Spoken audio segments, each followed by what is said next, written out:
સો આજે અત્યાર સુધીમાં જેટલા અધ્યાય થઈ ગયા એનું નામ કોણ બોલશે? હિરલ માતાજી. હરે ઓકે, કૃષ્ણ. હરે કૃષ્ણ. ગો હેડ. અધ્યાય 1 કુરુક્ષેત્રની યુદ્ધ ભૂમિ પર સૈન્ય નિરીક્ષણ. અધ્યાય 2 ગીતાનો સાર. અધ્યાય 3 કર્મયોગ. અધ્યાય 4 દિવ્ય જ્ઞાન. અધ્યાય 5 કર્મયોગ કૃષ્ણ ભાવનાયુક્ત કર્મ. અધ્યાય 6 ધ્યાન યોગ. અધ્યાય 7 પરમેશ્વરનું જ્ઞાન. અધ્યાય 8 ભગવત પ્રાપ્તિ. અને આજનો અધ્યાય 9 છે પરમ ગુરુ ગુહ્ય જ્ઞાન. હરે કૃષ્ણ. હરે કૃષ્ણ. બહુ જ સરસ. અને હિરલ માતાજી આઈ થિંક મંગલાચરણ ગાવા માટે હાથ ઊંચો કર્યો છે. હા, હું ગાઈશ. ઓકે, એકતા માતાજીએ પણ કર્યો છે. એનીવે, એક જણ કરો. તો લેટ સ્ટાર્ટ મંગલાચરણ. સ્ક્રીન મોટી. ઓમ અજ્ઞાન તિમિરાંધય જ્ઞાનાંજન શકલાકયા ચક્ષુર ઉન્મીલિત યેન તસ્મૈ શ્રી ગુરુવે નમઃ. શ્રી ચૈતન્ય મનોભીષ્ટ સ્થાપિત યેન ભૂતલે સ્વયં રૂપઃ કદામય દદાતિ સ્વદાંતિકમ. વંદેહ શ્રી ગુરુઃ શ્રીયુપદકમલ. શ્રી ગુરુન વૈષ્ણવાંશ શ્રી રૂપ સાગ્ર જાંતઃ. સહગુણ રઘુનાથાવિંદ નદ સજીવમ સાદ્વૈત સાવધૂત પરિજન સંયત.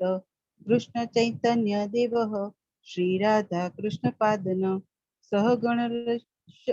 સહગણ લલિતા શ્રી વિશાખાની શાંત. હે કૃષ્ણ કરુણા સિંધ્યો દીનબંધુ જગતપતે ગોપેશે ગોપીકાંત રાધાકાંતો નમોસ્તુતે. તપ્ત કાંચન ગૌરાંગી રાધે વૃંદાવનેશ્વરી વૃષભાનુસુતે દેવી પ્રણામામિ હરિપ્રિયે. વાંછા કલ્પતરુભ્યક્ષ કૃપા સિંધુ ભવ્યઃ એવચ પતિતતાના પાવને ભવ્યો વૈષ્ણવેભ્યો નમો નમઃ. શ્રી કૃષ્ણ ચૈતન્ય પ્રભુ નિત્યાનંદ શ્રી અદ્વૈત ગદાધર શ્રીવાસાદિ ગૌર ભક્ત વૃંદ. હરે કૃષ્ણ કૃષ્ણ કૃષ્ણ હરે હરે. હરે રામ રામ રામ હરે હરે. હરે કૃષ્ણ કૃષ્ણ કૃષ્ણ હરે હરે. હરે રામ રામ રામ હરે હરે. હરે કૃષ્ણ કૃષ્ણ કૃષ્ણ હરે હરે. હરે રામ રામ રામ હરે હરે. હરે કૃષ્ણ. હરે કૃષ્ણ. બહુ જ સરસ, બહુ જ સરસ. તો આજનો અધ્યાય આપ સૌનું સ્વાગત છે ઇસ્કોન નંતુર મેંગ્લોર તરફથી 18 ડેઝ ભગવદ ગીતા ગુજરાતી કોર્સમાં. અને હું હરિપ્રિયા દેવી દાસી છું. આપ સૌનું સ્વાગત કરું છું.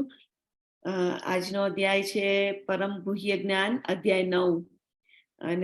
અને સૌથી ગોપનીય જ્ઞાન તરીકે પણ જાણીતો છે. તો આ ઝાંખી કોણ વાંચશે? એનીવન વાંચ્યું છે કોઈને? ઓકે, જય શ્રી માતાજી. ગો હેડ. અધ્યાય 9 ની ઝાંખી. ઐશ્વર્ય જ્ઞાન. કૃષ્ણનો આ વિશ્વ સાથેનો સંબંધ. 9મો અધ્યાય 4 થી 10 શ્લોક. પછી વિવિધ પ્રકારના ઉપાસક 11 થી 25 શ્લોક. ઓકે માતાજી, તમને આ સ્ક્રીન દેખાય છે બરોબર? બધાને દેખાય છે? હા માતા.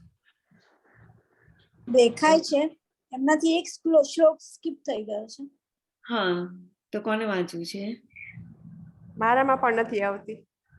નથી આવતું. હું વાંચ્યું? યા, પણ આ નથી આવતું એ ટેકનિકલ પ્રોબ્લેમ છે. કઈ નહીં, હવે પછીના શ્લોક ના આવે તો આપણે માટે કહેજો તમે કે શ્લોક ના દેખાય તો. યસ, જેને વંચાતો એ બોલી કાઢે. યસ. કૃષ્ણ જે જ્ઞાનને પ્રગટ કરવાના છે તેનો મહિમા કરે છે. 9.1 થી 3 9મા અધ્યાયમાં. પછી છે કૃષ્ણ ભક્તિનો મહિમા 9મા અધ્યાયમાં 26 થી 34 સુધીનો. હરે કૃષ્ણ. આનાથી વધારે છે? ના માતાજી, this is it. Very nice, thank you.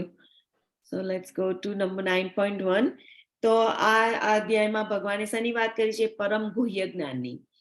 તો ધ્રુતિ માતાજી અને અલકા માતાજીનો પહેલેથી હાથ ઊંચો થઈ ગયો છે, તો વન બાય વન આપણે જઈશું. Let's go. અલકા માતાજી, તમે વાંચો. हरे कृष्ण माताजी. હરે કૃષ્ણ. श्री भगवानुवाच इदं तु ते गुह्यतमं प्रवक्ष्याम्यं सूर्यवे ज्ञानं विज्ञानसहितं यज्ञात्वा मोक्ष्यसे शुभात्. हरे कृष्ण. अनुवाद वाचू. હા, વાંચો. પૂર્ણ પુરુષોત્તમ પરમેશ્વર બોલ્યા, પ્રિય અર્જુન, તું કદાપી મારી ઈર્ષ્યા કરતો નથી, તેથી હું તને આ પરમ ગુહ્ય જ્ઞાન તથા સાક્ષાત્કાર વિશે જણાવીશ કે જે જાણી તું ભૌતિક અસ્તિત્વના સર્વ ક્લેશોમાંથી મુક્ત થઈ જઈશ. હરે કૃષ્ણ. હરે કૃષ્ણ. બહુ સરસ. થેન્ક યુ માતાજી. સો અહીંયા અર્જુનજીની ભગવાને શું કીધું કે શું કરતા નથી? ઈર્ષા કરતા નથી. ભગવાનની ક્યારેય ઈર્ષા કરતા નથી. એટલે જ્યારે આપણે ભક્તિ કરવી હોય, ભગવાનના આ ભગવત જ્ઞાનને જે સમજવું હોય, તો આપણામાં આ ગુણ હોવો જોઈએ કે આપણે ઈર્ષા કરતા ના હોવા જોઈએ. આપણને એવું લાગે કે આપણે નથી કરતા ઈર્ષા, પણ ક્યાંક થોડીક જેલસીના કારણે આપણે આ જગતમાં આયા હોઈએ છીએ કે ભગવાન પણ ભોગવી રહ્યા છે અને મારે પણ ભોગવવું છે. આજે ભોગવવાની જે વૃત્તિ છે એને ઈર્ષા કહેવાય. કેમ કે આપણું મેઇન સ્વરૂપ શું છે કે આપણે ભગવાનના દાસ છીએ. તો આપણે જ્યારે ભગવાનની સેવા નથી કરતા સતત, અને આપણે ભોગવવામાં લાગેલા હોઈએ છીએ થોડા ઘણા પણ, તો એ એક પ્રકારની ઈર્ષા છે. શાસ્ત્રમાં કીધું છે. તો આપણી જે વૃત્તિ છે એ બદલવાની છે. આપણે ભગવાનની સેવા કરીશું તો એ વૃત્તિ બદલાઈ જશે. તો કેવી રીતે બદલાય? તો ભગવાનનું જ્ઞાન જોતું હોય તો કઈ રીતે જ્ઞાન આવે? તો જ્ઞાનની એટલે જે ભક્તિની 9 પ્રક્રિયા છે, તો એ આપણે પહેલા કહી દીધી છે. કઈ છે? શ્રવણથી શરૂ થાય છે. ધ્રુતિ માતાજી, તમને ખ્યાલ હોય તો બોલો.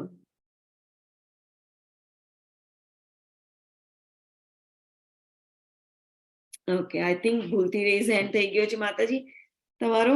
પણ ભક્તિની 9 પ્રક્રિયા છે. શ્રવણમ, કીર્તનમ, વિષ્ણુ સ્મરણમ, અર્ચનમ, વંદનમ, દાસ્યમ, સખ્યમ, આત્મનિવેદનમ, પાદ સેવનમ રહી ગયો, પાદ સેવનમ. આ જે 9 પ્રક્રિયા છે એનાથી આપણી જે આધ્યાત્મિક ચેતના છે, એટલે કે આપણી જે ભાવના છે કે આપણા જે વિચારો છે, આપણે એને ભગવાનની ભક્તિ સુધી ઉન્નત કરી શકાય છે. અને એનાથી શું થાય છે કે આપણા જે હૃદયના ક્લેશો હોય, હૃદયમાં ઘણા બધા ક્લેશો રહેલા છે ભૌતિક સંસર્ગ દોષના કારણે, આપણે શરીર લીધું છે એટલે, તો આપણી ચેતના જે દૂષિત થઈ ગઈ છે એ ક્લીન થઈ જાય છે, શુદ્ધ થઈ જાય છે. તો ત્યારે પછી આપણને આ ભગવદ ગીતાનું વિજ્ઞાન સમજમાં આવે છે.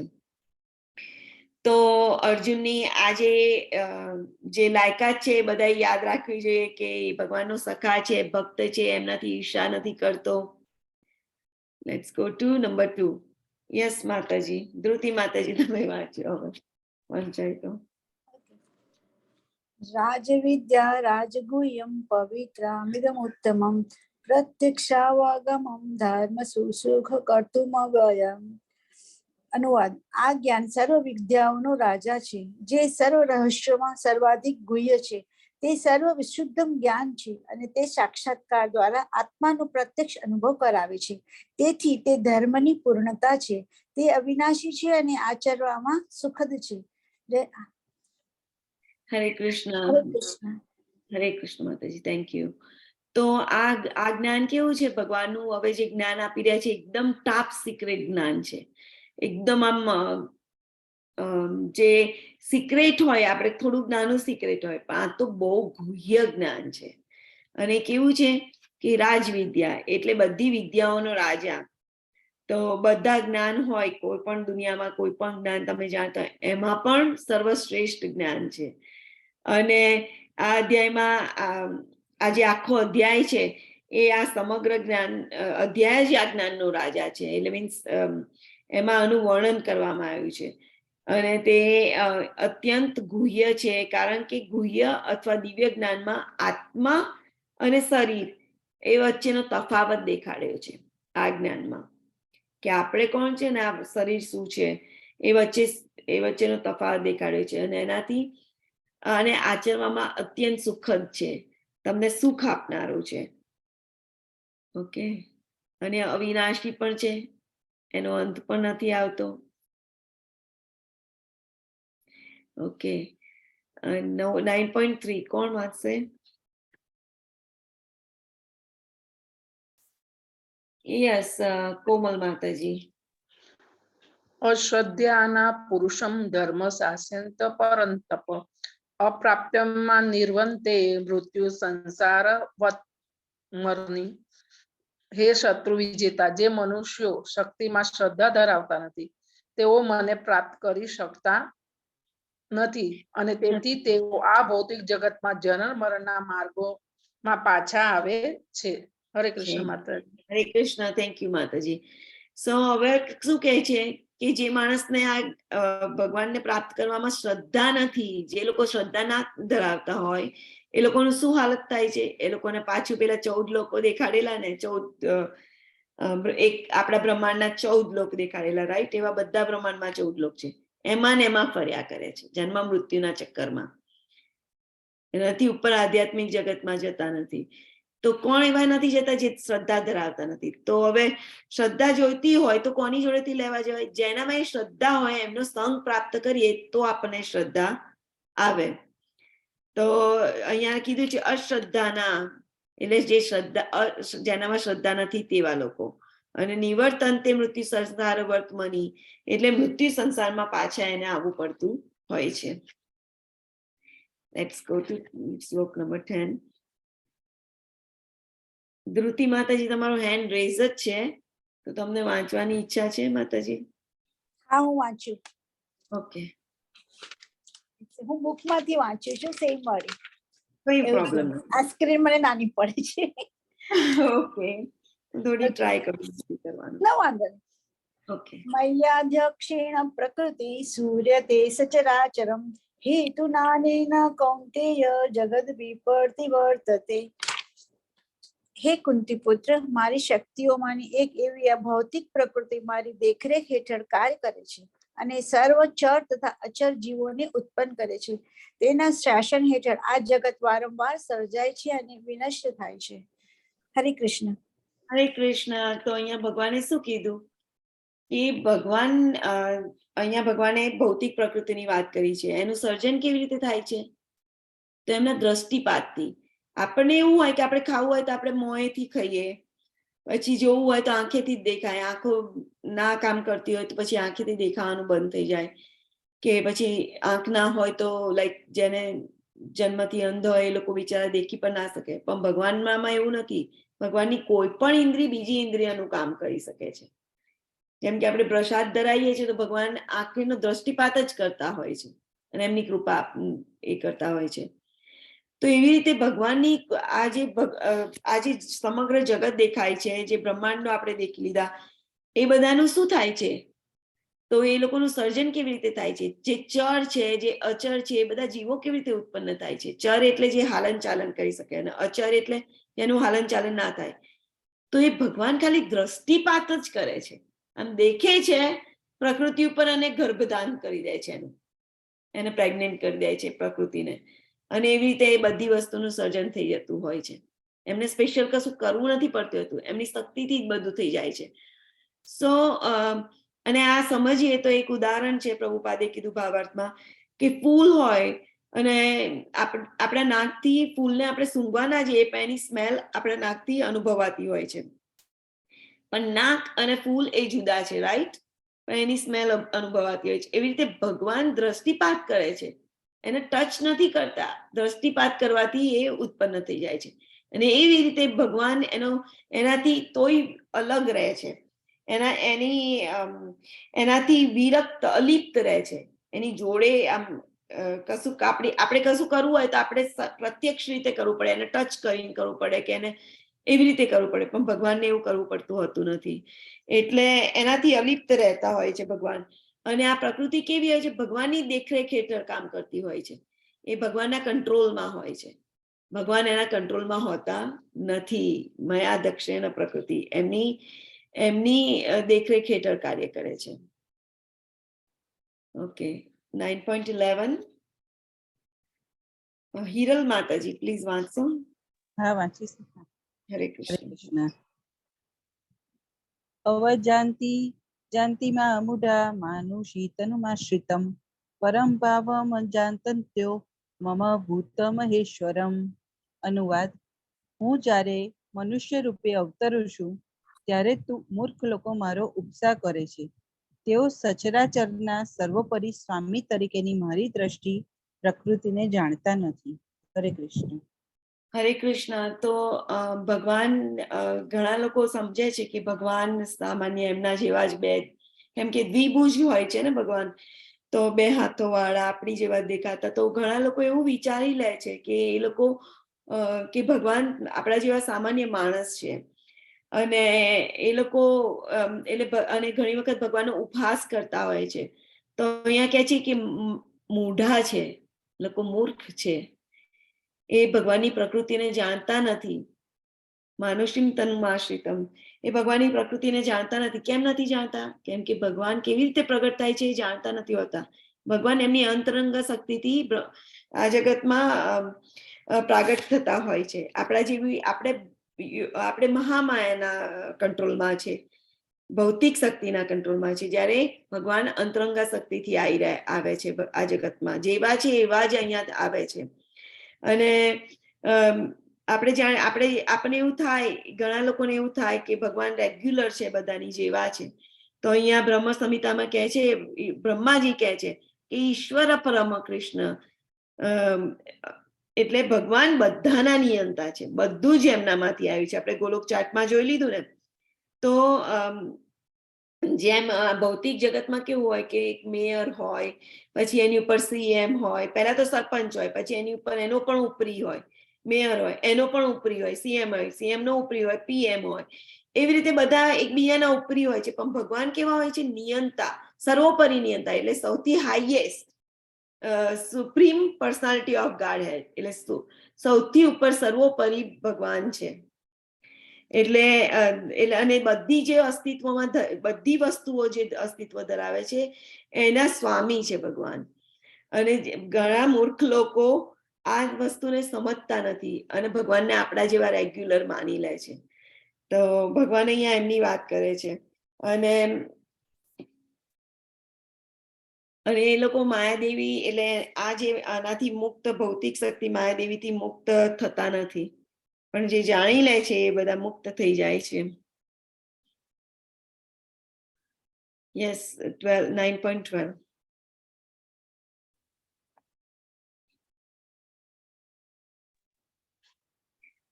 યસ, અલકા માતાજી. હરે કૃષ્ણ. હરે કૃષ્ણ.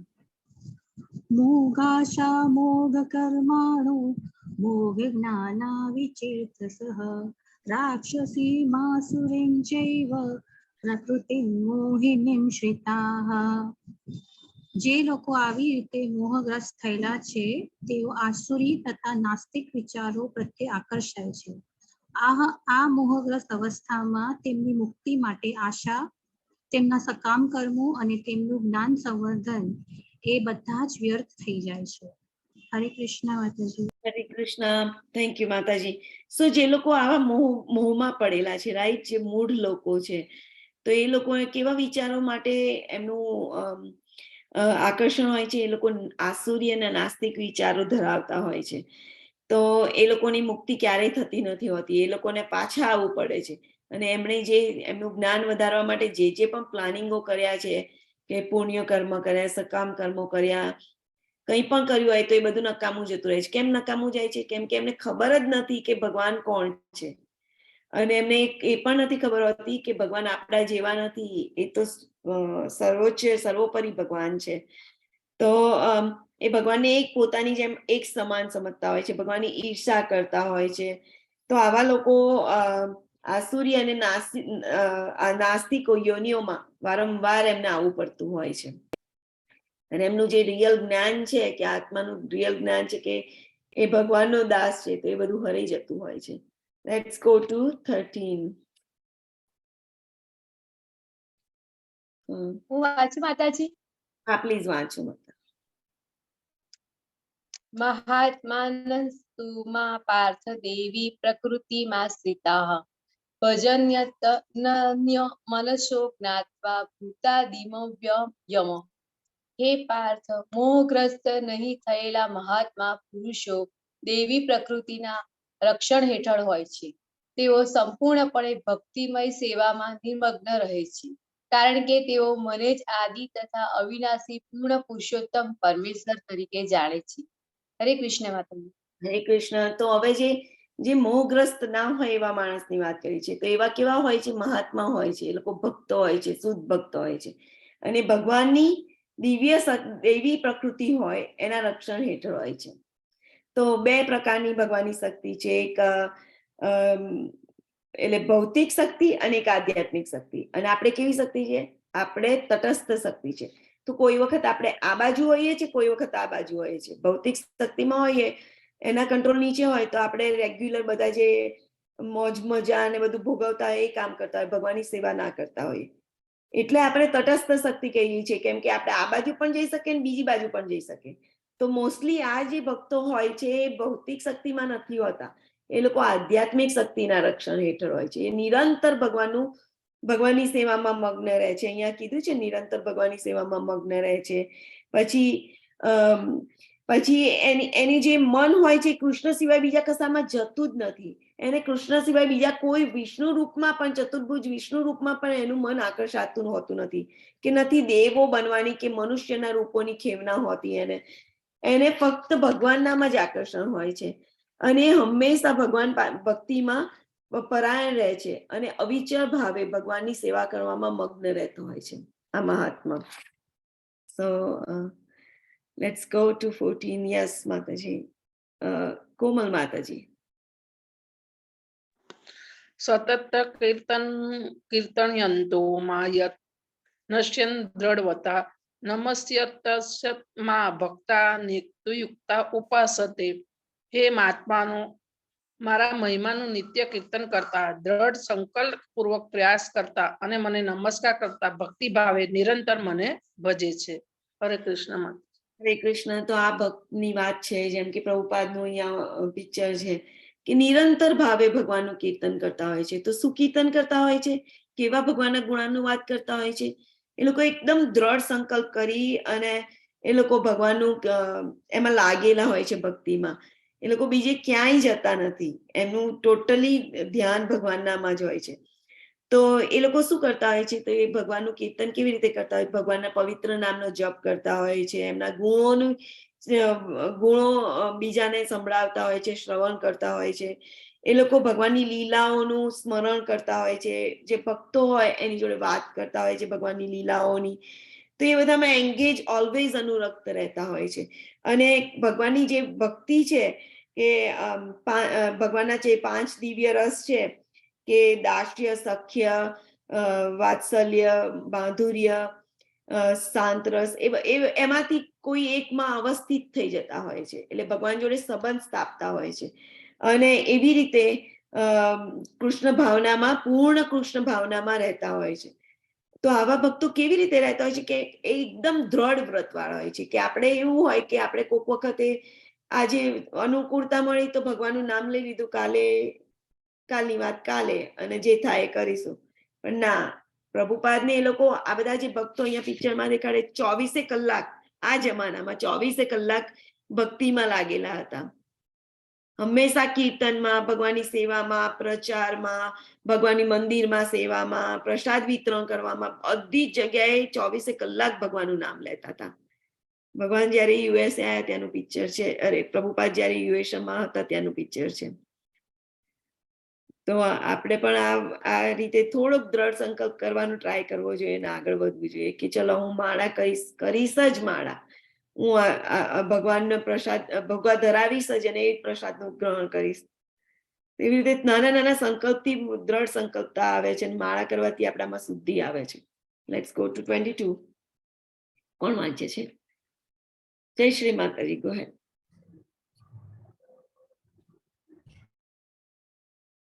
મ્યુટ લાગો છો. અનન્યાસિત ચિંતયંતો માયે જનાઃ પર્યુપાસતે તેષાં નિત્યાભિયુક્તાનાં યોગક્ષેમં વહામ્યહમ. પરંતુ જે લોકો અનન્ય ભાવે મારા દિવ્ય સ્વરૂપનું સદા ચિંતન કરતા રહી મને ભજે છે તેમની જરૂરિયાતોની હું પૂર્તિ કરું છું તથા તેમની પાસે જે છે તેનું રક્ષણ કરું છું. હરે કૃષ્ણ. હરે કૃષ્ણ. તો અહીંયા ભગવાન શું કહે છે કે જે અનન્ય ભાવે, અનન્ય ચિંતયંતોમાં, જે અનન્ય ભાવે સદા એમનું ચિંતન કરતા રહે છે, તો પછી એ લોકોને કશી એમની યોગ્ય ક્ષેમમ વહામ, એમની જરૂરિયાતોનું હું પૂર્તિ કરું છું. એમની જોડે જે ના હોય એ એમને આપે છે અને એમની જોડે જે હોય એની એ રક્ષા કરે છે. ઘણા લોકો કહે છે ને કે આ દિવસ ભક્ત છે તો એમનું પૂરું કોણ પાડે છે? તો ભગવાન અહીંયા કહી રહ્યા છે કે એ પૂરું પાડે છે, કેમ કે એ અનન્ય ભાવે એમની ભક્તિ કરે છે. તો અનન્ય ભાવે ભક્તિ કરતા હોય એ લોકો 24 કલાક ભગવાનનું ચિંતનમાં મગ્ન રહેતા હોય. એ લોકોને બીજી એક ક્ષણ માટે પણ એ ભગવાનને ભૂલતા ના હોય. કહેવાય છે કે always remember Krishna, never forget Krishna. તો ભગવાનને હંમેશા યાદ રાખવાના, ક્યારેય ભૂલવાના નહીં. તો આવી રીતની એ ભક્તિ કરતા હોય છે અને એ ભગવાનનું સાનિધ્ય આવી રીતે પ્રાપ્ત કરતા હોય છે. અને જો તો કોઈ પણ મુશ્કેલી વગર ભગવાન પાસે એ લોકો પહોંચી જાય છે. તો આને યોગ કહેવાય કે તમે ભગવાનની જોડે પહોંચી જાઓ, બરોબર. તો અને આ સંસારમાં એ પાછો આવતો નથી. તો ક્ષેમનો અહીંયા મિનિંગ કીધો છે પ્રભુપાદે ભાવાર્થમાં કે ભગવાનના કૃપામય સંરક્ષણ, એનો મિનિંગ થાય છે કે ભગવાનની કૃપા હોય છે એનાથી એનું સંરક્ષણ થતું હોય છે. તો એમાંથી સંરક્ષણ થતું હોય છે કે એને બધ જીવનમાં એનું અધપતન થતું હોતું નથી, ફરીથી શરીર લેવું પડતું હોતું નથી. કેમ નથી લેવું પડતું? કેમ કે ભગવાન એને કૃષ્ણ, તમે ભક્તિ કરશો ને તો ભગવાન જ તમને બુદ્ધિ આપશે અને તમે એ પ્રમાણે કૃષ્ણ ભાવનામાં વધારે ને વધારે આગળ વધવામાં, ભગવાનની જોડે નજીક જવામાં, એમની સેવા કરવામાં વધારે તમારી પ્રગતિ થવા માંડશે. અને પછી એવી રીતે ભગવાન તમારી જે હોય એનું રક્ષણ કરે છે અને તમને ફરીથી પાછા સંસારમાં લાવતા નથી. ઓકે, એટલે જે જ્ઞાન પ્રાપ્ત કર્યું એનું રક્ષણ થાય છે. તો આગળ લેટ્સ ગો ટુ 26.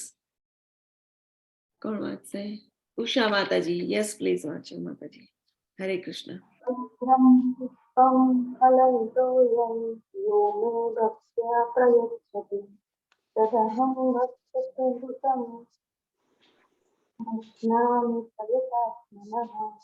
જો કોઈ મનુષ્ય પ્રેમ તથા ભક્તિપૂર્વક મને ફળનો ફૂલ, ફળ, જળ અર્પણ કરશે તો હું તેનો સ્વીકાર કરું છું. હરે કૃષ્ણ. બહુ સરસ. હું ફરીથી આ થોડોક માતાજીનો અવાજ થોડોક મને ડાઉન લાગ્યો સિગ્નલના કારણે, તો હું ફરીથી વાંચું છું. કોઈ બીજાએ પણ હાથ ઊંચો કર્યો. ધૃતિ માતાજી અનુવાદ ખાલી એક વખત વાંચો તો. હાજી. જો કોઈ મનુષ્ય પ્રેમ તથા ભક્તિપૂર્વક મને પર્ણ, ફૂલ, ફળ કે જળ અર્પણ કરે છે તો હું તેનો સ્વીકાર કરું છું. હરે કૃષ્ણ. હરે કૃષ્ણ. તો અહીંયા જો આવ્યું ને ભગવાનને, આ જે બ્રહ્મચારી છે એમણે કેટલું બધું ભગવાનને ભોગા ધરાવ્યા છે, કેટલી બધી વાનગીઓ છે, ફૂલ પ્લેટ. એમ કે કાનો 16 છે, 16 યર ઓલ્ડ, તો એ શું કેવું ખાય? આપણા ઘરમાં યંગ છોકરો હોય તો કેવું ખાય? તો ફૂલ પ્લેટ, થોડુંક નહીં, ફૂલ ભરીને એમને આપવાનું. અને કે શું છે, જો તમારી જોડે પણ ભક્તિ ભાવે જો ભગવાન તો ભાવના ભૂખ્યા છે ને, એમને કશાની જરૂર નથી હોતી. એમને તો એમની સેવામાં તો કેટલું બધું લાગેલું હોય છે.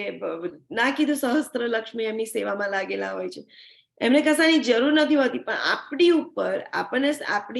આપણી ઉપર કૃપા કરવા માટે એ બધું સ્વીકારે છે. તો ભગવાન અહીંયા કહે છે કે પત્ર પુષ્પમ ફલમ તોયમ, એટલે પર્ણ, ફળ એટલે પાંદડું, એટલે તુલસી દળ કે કોઈ પણ પાંદડું હોય, પણ તુલસી દળ ભગવાનને સૌથી વધારે ગમે છે. તો એમના ચરણ કમળમાં તુલસી દળ અર્પણ કરવાનું. ફૂલ તમે લાવી શકો, ભગવાનને અર્પણ કરી શકો. બહુ મોટી માંગણી કરતા નથી ભગવાન. ફળ એમને ધરાઈ શકાય, જળ અર્પણ કરી શકાય. તો આવું બધું અર્પણ કરે છે તો એ શું કરે છે? ભગવાન સહર્ષ સ્વીકાર કરે છે, બહુ પ્રેમથી સ્વીકાર કરે છે. અને તો અહીંયા એવું નથી કીધું કે ઈંડા, માંસ, માછલી એ બધું ધરાવાય. બહુ સિમ્પલ વેજીટેરિયન ખાવાનું ભગવાનને અન્ન અર્પણ કરવું જોઈએ. અને ભગવાન આને આ બહુ ભાવથી અર્પણ કરવું જોઈએ કે ભગવાનને નમસ્કાર કરવાના અને એમને રિક્વેસ્ટ કરવાની. આપણા ઘરમાં પિક્ચર હોય ભગવાનનું તો મંદિરમાં તો ભગવાનને નતમસ્તક થઈ ભગવાનને આ બધી વસ્તુમાં તુલસીમાંનું એક એક દળ મૂકી દેવાનું, એક એક પાંદડું મૂકી દેવાનું, બધી વસ્તુમાં જોડે પાણી પણ મૂકવાનું એની અંદર. અને એનો મંત્ર પણ છે. તો એ બધું આઈ થિંક આ મૂકશે લિંકમાં, પણ એક કૃષ્ણ ભાવનામૃતમાં પ્રથમ પગલું એ નામની બુક આવે છે ઇસ્કોનમાં, એની અંદર બધું જ આપેલું છે. તો એ પ્રમાણે તમે ભગવાનને એ મંત્રો સાથે ધરાવો તો ભગવાન જરૂરથી સ્વીકાર કરે છે એ બધી વસ્તુનો. અને જો કોઈ માણસ જિંદગીમાં પ્રગતિ કરવા માંગતો હોય તો આ જે ધરાયેલો ભોગા હોય એ પછી ભગવાન જમી લે, 15 મિનિટ મૂકો જમી લે, પછી લો અને બધી વસ્તુમાં એડ કરી દો તો પછી એ જ આહાર પ્રસાદ થઈ જાય. અને એનો જે કોઈને ભક્તિ કરવાનું, આગળ વધવાનું અને ભવબંધનમાંથી છૂટવાની ઈચ્છા હોય તો એ માણસ આ ભગવાન ધરાયેલા પ્રસાદ સિવાય બીજું કશું ખાતો હોતો નથી. અને આવા હજારો લોકો છે, લાખો લોકો છે કે જે આ વસ્તુ કરી રહ્યા છે આ જમાનામાં. તો આપણે કેવી રીતે ધરાવવું જોઈએ કે વિનમ્ર ભાવે, એકદમ નમ્રતાથી કે પ્લીઝ ભગવાન આને સ્વીકાર કરો. અને તો આપણે આ આહાર લઈએ તો શું થાય, તો આપણા જે મસ્તિષ્કના જ્ઞાન તંતુઓ હોય એનું નિર્માણ થાય. કે જે આ બધી આ જે વિજ્ઞાન છે ભગવાનનું, આ ભગવદ્ ગીતા સાંભળવી, ભગવાનને સમજવા, એ બહુ સૂક્ષ્મ, બહુ ડિટેલ વસ્તુ છે. તો એ આપણા મગજમાં સમજી નથી શકાતું. તો એ સમજવા માટેના મગજ બ્રેનમાં જ્ઞાન તંતુ ઉત્પન્ન કરે છે, એનું નિર્માણ કરે છે. અને એનાથી આપણે આ બધું જ્ઞાન સમજી શકીએ છીએ. તો બહુ સિમ્પલ રીતે આ બહુ સરળ છે ભક્તિ. અને ખાલી ધરાવાથી આ થઈ શકે છે અને ગ્રહણ કરવાથી ભગવાનનો પ્રસાદ આપણામાં ચેન્જીસ આવતા હોય છે. અને ઘણા બધા ચેન્જીસ જોયેલા છે. રેગ્યુલર તમે ભક્તોને મળો તો એ લોકો પણ કહેશે કે હા આ બહુ સામાન્ય લાગે પણ આનાથી બહુ ચેન્જીસ આવતા હોય છે. તો આજથી જે ના ધરાવતા હોય એ પણ ચાલુ પડી જાઓ, ધરાવવા માંડો અને પછી ગ્રહણ કરો. જે પણ ઘરમાં લાવો, જે પણ ભગવાનને પહેલા અર્પણ કરો પછી લો. તો એનાથી આપણે આ ભવબંધનમાં આવીશું નહીં. કેટલો સરળ, કેટલી ભક્તિ કેટલી સરળ છે. બહુ વસ્તુ માંગતા નથી ભગવાન, કંઈ નથી કરતા. તો લેટ્સ ગો ટુ 29. અહીંયા દેખાડી છે કે શું અર્પણ કરવું જોઈએ. તો તુલસી દળ, પત્રમ, પુષ્પમ એટલે ફૂલ, ફલમ એટલે ફ્રૂટ્સ અને તોયમ એટલે પાણી. 4 વસ્તુ ભગવાનને અર્પણ કરાય. અને બીજાને પણ આપવાની. જેમ કે બાજુવાળા હોય, કલીગ્સ હોય, ફ્રેન્ડ હોય, કોઈ પણ હોય તો તમે ધરાવો, કોકને વહેંચી કાઢો તો એની પણ શુદ્ધિકરણ થશે. એના પણ આ બધું સમજવાની બુદ્ધિ આવશે. નહીંતર આ સમજી ના શકાય. આપણે કહીએ કે કોઈ સાંભળતું ના સાંભળે, પ્રસાદ નથી ખાતો ક્યાંથી સાંભળે ભગવાનનું. એનામાં એ ક્રિએટ થાય. તો અહીંયા કોણે કોણે ભગવાનને પ્રેમ સાથે અર્પણ કરેલું આ કોણ કહેશે? વારા ફરતી વારા એક જણ કહો. સુદામા, સબરી માતા અને આ ત્રીજા ગજેન્દ્ર એ કમળ. હા, વેરી નાઇસ. એ પ્રાણીના શરીરમાં હોવા છતાં એને કમળ પુષ્પ અર્પણ કરેલું ભગવાનને. અને કેવી સિચ્યુએશનમાં, કેવી લાઈફ એન્ડ ડેથની સિચ્યુએશનમાં એમણે ભગવાનને યાદ કરેલા. પછી સબરી માતાએ બોર ધરાયેલા, પછી બહુ પ્રેમથી ધરાયેલા અને એમની રાહ જોતી હતી ભગવાનની એવરી ડે. એમના ગુરુજીએ કીધેલું કે એક દિવસ આવશે. એમની સેવાથી પ્રસન્ન થયેલા ગુરુજી, અને એક દિવસ કીધેલું કે એક દિવસ ભગવાન આવશે. એમની માટે ક્લીન કરતા હતા, બધી પાણી ભરી રાખતા હતા, એમની માટે ફૂલો તોડી લાવતા હતા, આ બોર તોડી લાવતા હતા. એવી રીતે એમને ભગવાનની માટે દરરોજ બધું રેડી કરતા હતા. અને કેટલાય વર્ષો જતા રહ્યા અને પછી ભગવાનનું આગમન થયેલું. તો જે પ્રેમપૂર્વક ભગવાનની રાહ જોતા હતા એ તો, અને પ્રેમપૂર્વક અર્પણ કરતા હોય છે. સો અને આપણે ખબર છે બધાને, સુદામા તો ખબર જ છે, પોરબંદરના હતા સુદામા. ભગવાનની જોડે ચાલી દ્વારકા જાય છે, કશું હોતું નથી. અને તાંદુલ પોતાની જોડે નથી, જો પોતાની જોડે નથી, બીજેથી એ માંગીને આપે છે. તો કોઈનું અનમ્યુટ છે તો મ્યુટ કરી દો. તો પોતાની જોડે નથી તો પણ ભગવાનને કશું બીજાની જોડેથી માગીને લાવે છે. કેવું કહેવાય, કેટલો પ્રેમ હોય આ.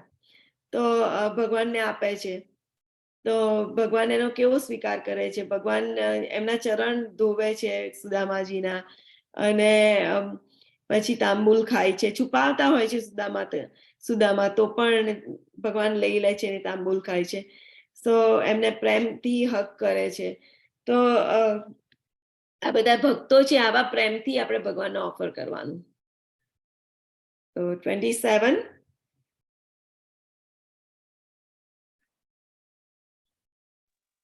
કોણ વાંચશે?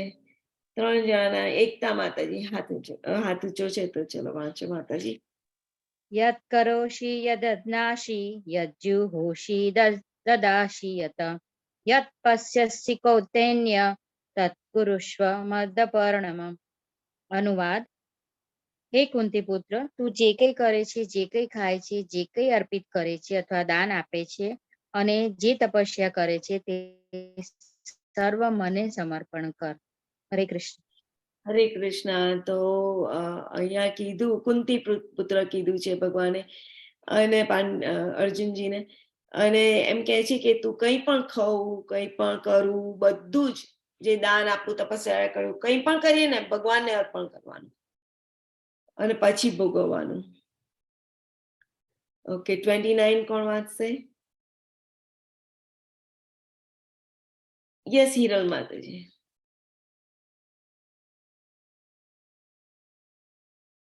હરે કૃષ્ણ. હરે કૃષ્ણ. યમુદઃ સર્વભૂતેષુ ન મે દ્વેષોદસ્તિ ન પ્રિય યે ભજન્તિ તુમા ભક્ત્યા મયી તે તેષુ ચાહ્યહ્યમ. અનુવાદ: હું ન તો કોઈનો દ્વેષ કરું છું કે ન તો કોઈનો પક્ષપાત કરું છું. હું સર્વ પ્રત્યે સમભાવના યુક્ત છું. પરંતુ જે મનુષ્ય ભક્તિભાવે મારી સેવા કરે છે તે મારો મિત્ર છે. મારામાં અવસ્થિ હોય છે અને હું પણ તેનો મિત્ર છું. હરે કૃષ્ણ. હરે કૃષ્ણ. તો ભગવાન આપણે કહીએ છીએ ને કે ભગવાન પક્ષપાત કરે કે એવું કંઈ, તો ભગવાન કોઈનો પક્ષપાત કરતા નથી, દ્વેષ પણ નથી કરતા, કેમ કે એને ભગવાને કઈ લેવા દેવા જ નથી હોતી. એ આપણા શરીરમાં આપણા જીવની જોડે બેઠેલા ખાલી સાક્ષી રૂપે બેઠેલા હોય છે, બધું જોઈ રહ્યા છે. અનુમંતા અને ઉપદ્રષ્ટા એટલે આવશે આપણે, પણ એ બધું જ નિહાળી રહ્યા છે. એમને કઈ લેવા દેવા હોતી નથી. એ ખાલી જોઈ રહ્યા છે કે આ જીવ શું કરે છે. જેમ કે એક બર્ડ હોય ટ્રી ઉપર, તો એની બાજુમાં બીજું બર્ડ હોય, તો એનો જે મિત્ર હોય એ બર્ડ, એ પક્ષી, તો એ પેલો જે પક્ષી કરતો એને ખાલી જોઈ રહ્યો હોય કે શું કરે છે. એને બીજું જે પક્ષી હોય કે જે મિત્રના એની જોડે આવ્યું હોય, બે બર્ડમાંથી એક બર્ડ જે છે એ મિત્ર છે અને એક બધું ભોગવી રહ્યો છે. તો જે ભોગવી રહ્યો છે એ આપણે છે. એ આપણે બધું કરી રહ્યા હોય છે, એ જોઈ રહ્યા હોય છે, પણ એ એની અંદર દખલગીરી કરતા હોતા નથી.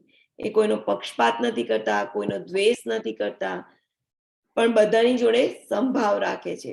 સમોહમ સર્વભૂતેષુ, બધાની જોડે સંભાવ રાખે છે. પણ જે એમની ફેવર કરે છે, કે જે એમની ભક્તિભાવે એમને સેવા કરે છે, તો શું કરે છે? એ એમનો ફ્રેન્ડ છે. અને એ એમનો ફ્રેન્ડ છે ને ભગવાન પણ એમના ફ્રેન્ડ હોય છે. એટલે બંને એકબીજાના ફ્રેન્ડ હોય છે. આમાં આદાન પ્રદાન થાય છે પ્રેમનું. તો જે ભગવાન જેવી રીતે મેઘ વર્ષા કરતો હોય, તો એ પર્વત જમીન બધી જગ્યાએ સેમ વર્ષા કરતો હોય. એવું નહીં કે અહીંયા ઓછી અહીંયા વધારે, એવું નથી હોતું. એવી રીતે ભગવાનની કૃપા તો બધાની ઉપર આવતી હોય છે. પણ જેવી રીતે કોઈ માણસ હોય, પરોપકારી હોય, બધા સમાજ સેવા કરતો હોય, પણ પોતાના પુત્ર ઉપર એને વધારે ભાવ હોય. એવી રીતે જે ભગવાનને ભજે છે એની માટે ભગવાનનો વધારે પ્રેમ હોય છે. તો જે હંમેશા કૃષ્ણ ભાવનામાં ની દિવ્ય અવસ્થા કહેવાય, કેમ કે ભક્તિમાં લીન હોય, ભગવાન જોડે મગ્ન હોય. તો એ જે ચેતના છે એમાં જે અવસ્થિત હોય છે, એ આધ્યાત્મવાદી જે જીવ હોય છે એને શું કહેવાય? મયી તેઓ મારામાં અવસ્થિત છે, એટલે એમનામાં મગ્ન છે, અને એ પણ ભગવાન એ પણ એમના મિત્ર હોય છે. બરોબર? તો આ જે પ્રેમનું જે આદાન પ્રદાન છે એ થતું હોય છે. તો ભગવાન આમાં કહે છે ભગવદ્ ગીતામાં કે યે યથામામ પ્રપદ્યન્તે તામ તથૈવ ભજામ્યહમ. એટલે ભગવાન એમ કહે છે કે જે જેવી રીતે મને ભજે છે એવી રીતે હું એની સંભાળ રાખું છું.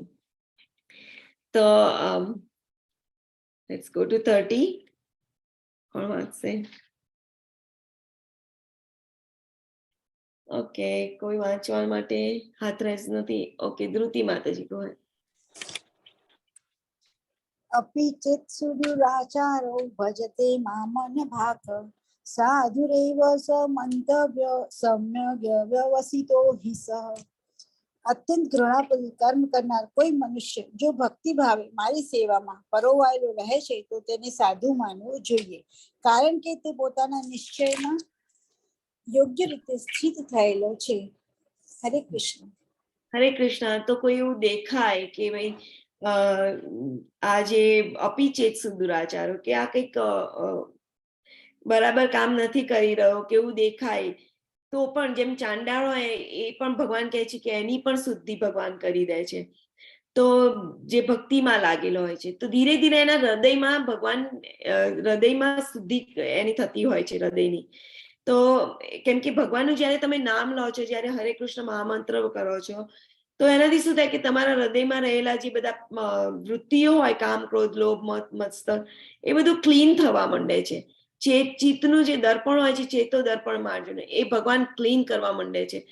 તો એ જે માણસ હોય છે એવું દેખાતો હોય છે કે આ કઈ કામ બરોબર નથી ભક્તિ કરી રહેલો, એ પતન પામેલો દેખાતો હોય છે.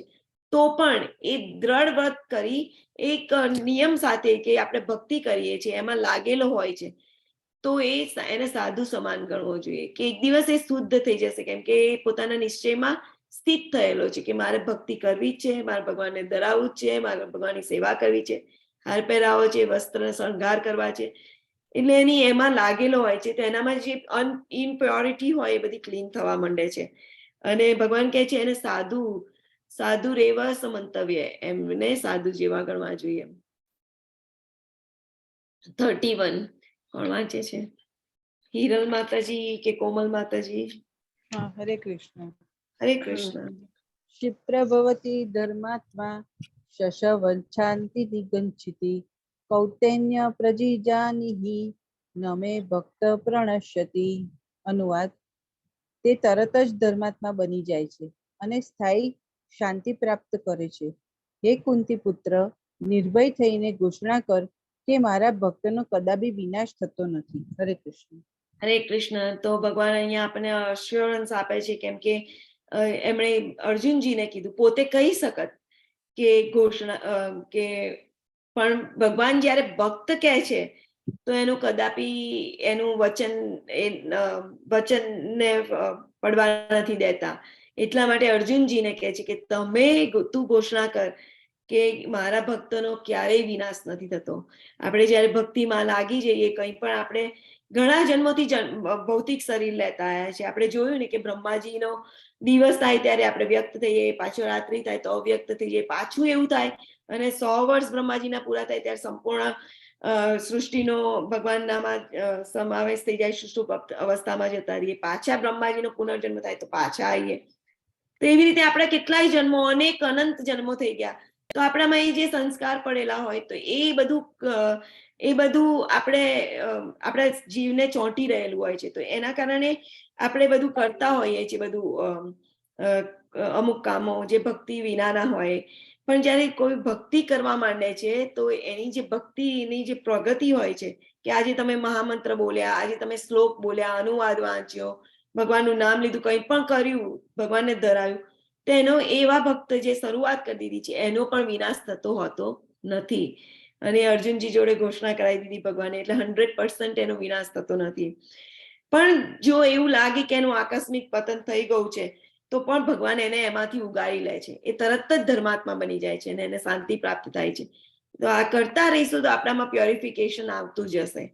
અને ઘણા બધા પ્યોરિફિકેશન વાળા ઘણા બધા ભક્તો તમને મળે છે. ઇસ્કોનમાં જશો ને તો કેટલા બધા લોકો છે જેનામાં આ પરિવર્તન આવેલું હોય છે. તો ભગવાન અહીંયા અશ્યોરન્સ આપે છે કે ભક્તિ કરવા માંડો, તમારો વિનાશ નહીં થાય, એ તમને પાછા જન્મ મૃત્યુમાં નહીં લાવે. Let's go to 34. કોણ વાંચશે? આ શ્લોક યાદ રાખવાનો. યસ, કોમલ માતાજી. ધૃતિ માતાજીએ પણ હેન્ડ રેઝ કર્યો છે. મનમના ભવ ભક્તો મદયાજી માં નમસ્કરું મામે વેંછાસી યુક્ત વૈ વ પરમાત્મનમ મત્મ પરાયણમ. તારા મને મારા નિત્ય ચિંતનમાં પરોવી દે, મારો ભક્ત થા, મને નમસ્કાર કર અને મારી જ પૂજા કર. એવી રીતે મારામાં સંપૂર્ણ રીતે તન્મય થઈને તું નક્કી મને પ્રાપ્ત કરીશ. હરે કૃષ્ણ. હરે કૃષ્ણ. તો અહીંયા બહુ સરસ શ્લોક છે. મન મના ભવ મત ભક્તો. એનો મિનિંગ શું થાય કે ભક્તિ ભાવે પ્રેમથી કૃષ્ણનું ચિંતન કરવું જોઈએ. મનને મારામાં નિત્ય ચિંતનમાં પરોવી દે. મારો ભક્ત થા, મત ભક્તો, મારો ભક્ત થા. મને મધ્યાજી મામ નમસ્કરું, મને નમસ્કાર કર ને મારી પૂજા કર. તો ભગવાનને નમસ્કાર કરવાના. ભગવાનના અર્ચા વિગ્રહ હોય તો એમને જઈને દર્શન આપવાના. લાઈક ભગવાન, આપણે ભગવાનની સમક્ષ જઈએ છીએ મંગલા આરતીમાં, તો એ ભગવાનને બહુ ગમે છે. સવારના પહોરમાં આપણે જયારે 4:30 ઇસ્કોનના મંદિરમાં મંગલ આરતી થતી હોય છે, તો આપણે ત્યાં જઈએ છીએ તો ભગવાનને બહુ ગમતું હોય છે. એમની કેમ કે ભગવાન સવારે ઉઠે છે, એમને ગાયોના દર્શન કરવા ગમે છે. જયારે આપણને પણ જોઈએ છે તો એમને બહુ આનંદ આવે છે. તો એવી રીતે મંગલ આરતી અટેન્ડ કરવાની. ઓનલાઈન પણ કરી શકાય મંગલ આરતી અટેન્ડ. તો અને ભગવાનને નતમસ્તક થઈ અને મન, શરીર અને આપણા કાર્યો બધું ભગવાનમાં લગાડી દેવાનું. ભગવાનના અર્ચા વિગ્રહની પૂજા કરવાની. તો એવી રીતે ભગવાનનામાં એકદમ તન્મય થઈ અનન્ય ભાવે ભગવાનનામાં લાગી જવાનું. તો પછી નક્કી તન્મય, એ સંપૂર્ણ રીતે તન્મય થઈને તું નક્કી મને પ્રાપ્ત કરીશ. તો ભગવાન અહીંયા કહે છે કે તારું પતન થશે નહીં, તું મને પ્રાપ્ત કરીશ. તો આવી રીતે આજનો આપણને ભગવાન એકદમ વચન આપી રહ્યા છે આ શ્લોકમાં કે તું સ્ટાર્ટ કરીને તારું વિનાશ થશે નહીં અને મારી પૂજા કર. તો આવી રીતે આજનું સેશન આપણે એન્ડ કરીએ છીએ. અહીંયા ઉદાહરણ આપ્યું છે. ચિંતન કરતા, ભગવાનને વંદન કરતા, મત્યાજી મામ નમસ્કરું, અને ભગવાનને ઓફર કરેલું ફૂડ છે. પછી ભગવાનની આરતી પ્રભુપાદ ઉતારી રહ્યા છે. So we can end our conference right now. Jai Shri Prabhupada. Hare Krishna.